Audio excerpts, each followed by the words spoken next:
If the walls of the Hotel Colorado could talk, they would tell a tale of luxury and hardship, of good and bad times.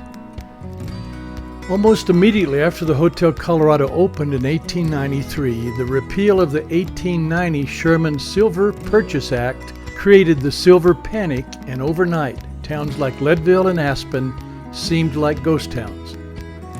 The effect of the Silver Panic on the hotel resulted in almost half of its 160 employees given a year's salary before terminating them because business did not do as well as expected.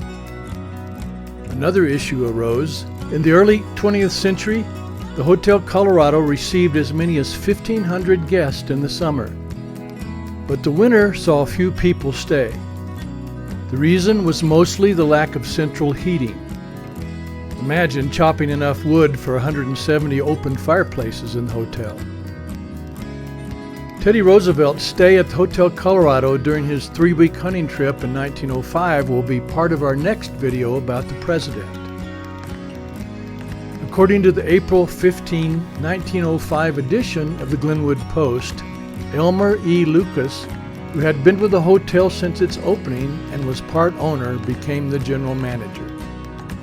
He held that position until his death in 1927, when his widow sold her half interest in the hotel to Charles E. Hughes, and they continued to operate the hotel in the summers. Great Depression also affected business, as would be expected.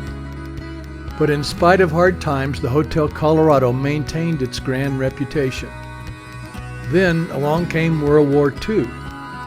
To make ends meet, new owner Frank Kistler leased the hotel to the United States Navy as a convalescent hospital.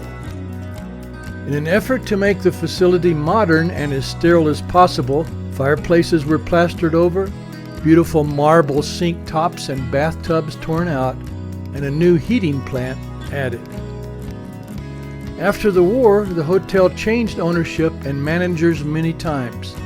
Each new person hoped to turn a profit, yet each unable to adapt to everyday Americans taking shorter trips and staying in motels.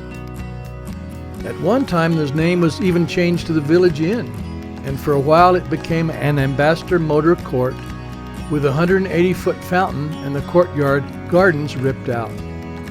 An asphalt drive lined the inside of the U-shaped courtyard, replacing them. Despite all the changes time has wrought upon Glenwood's famous icon, its historic importance has been recognized. It is on the National Register of Historic Places and recently added to the National Trust for Historic Preservation's prestigious Historic Hotels of America. Under the ownership of the Melville family since May 2018, 3 to 5 year plans for improvements have already begun, with the Melvilles promising to pour the hotel's profits into the effort. This is Bill Kight of the Glenwood Springs Historical Society and Frontier Museum, bringing you Living History.